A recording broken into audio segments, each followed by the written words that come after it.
Videos देखने के लिए सब्सक्राइब करें जनसत्ता.com, बेल आइकन दबाकर पाएं लेटेस्ट नोटिफिकेशंस। मुझे लगता है मेरा उद्देश्य स्पष्ट तरीके से पूरा हो गया है। मैं नहीं पहुंच पाई मातोश्री तक, रवि राणा जी नहीं पहुंच पाए, पर हमारे रूप में जो हनुमान चालीसा वहां होना चाहिए था, जो हम करने वाले थे, वो कई भक्त हनुमान जी के जाके वहां पे मातोश्री के सामने हनुमान चालीसा पढ़ रहे हैं। तो मेरा जो उद्देश्य था कि संकट मोचन, संकट हटाए हमारे महाराष्ट्र से, वो कहीं ना कहीं ये सिद्ध होता है कि हमारी आवाज वहां तक पहुंचती है और मातोश्री के सामने हनुमान चालीसा का पाठन होता है। तो मुझे लगता है जो भी गुंडे उद्धव ठाकरे ने हमारे घर तक भेजे हैं, वो अमरावती के घर में हो या मुंबई के घर में हो, ये शिव सैनिक तो कभी से चले गए। बाला साहब के साथ उनके शिव सैनिक, ओरिजिनल जो शिवसेना निर्माण जिसने की, वो उनके साथ ही चले गए। आज की जो शिवसेना रह गई है वो गुंडों की शिवसेना रह गई है और उद्धव ठाकरे के इशारों पे गुंडागर्दी करने के लिए यहाँ पर महाराष्ट्र में काम कर रही है। उद्धव ठाकरे को सिर्फ एक ही काम है, सिर्फ किस पे कौन सा ऑफेंस दाखिल करना है, किसको बिहाइंड दी बार भेजना है, किसके ऊपर कौन सी कार्रवाई करनी है, किसको तड़ी पार करना है। हमारे मुख्यमंत्री का सिर्फ इतना सा ही फ्रेम ऑफ वर्क बोलते हैं हम जिसको, उतना ही काम रह गया। उसके अलावा मुख्यमंत्री कोई भी चीज में इंटरेस्ट नहीं लेते। आज भी हमारे डिप्टी सीएम ने कहा कि मुख्यमंत्री ये पूरी घड़ामड़ी पे पूरा ध्यान देके रखें।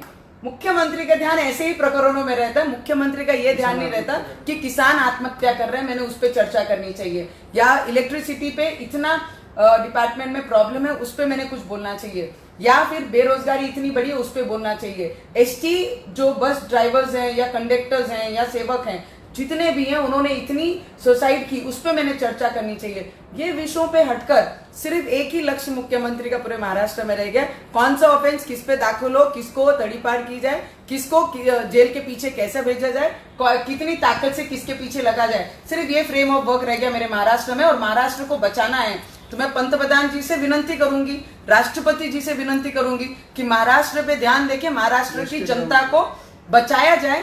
नहीं तो जिस दिशा में हमारा महाराष्ट्र जा रहा है, आज तक महाराष्ट्र की जनता ने इस तरीके की परिस्थिति, इतनी परिस्थिति खराब है कि 2 साल तक हमारे सीएम साहब कार्यालय में नहीं जाते, तो उस महाराष्ट्र की, उस राज्य की दिशा किस तरफ जा रही है, उससे अंदाज सब पूरी देश लगा सकती है। जिस तरह से घटनाक्रम आज की बात करें तो पुलिस ने जो बैरिकेडिंग की थी वो पूरा पुश करके उसको शिवसेना के अंदर आए हैं, और जिस तरह से जो घोषणा कर रहे हैं चिढ़ाने की काम, जिस तरह से बंटी बबली करके चिढ़ा रहे हैं, किस तरह से देखते हैं? मुझे लगता है जो वार्ड के अध्यक्ष भी नहीं है और जो कॉर्पोरेटर भी नहीं है, उनको उत्तर देना मेरा काम नहीं है। एज ए लोक प्रतिनिधि मैं जितने भी लोगों को मेरे क्षेत्र से रिप्रेजेंट करती हूँ, और पूरे देश में जब मैं लोकसभा में जाती हूँ तो मेरे महाराष्ट्र को रिप्रेजेंट करती हूँ।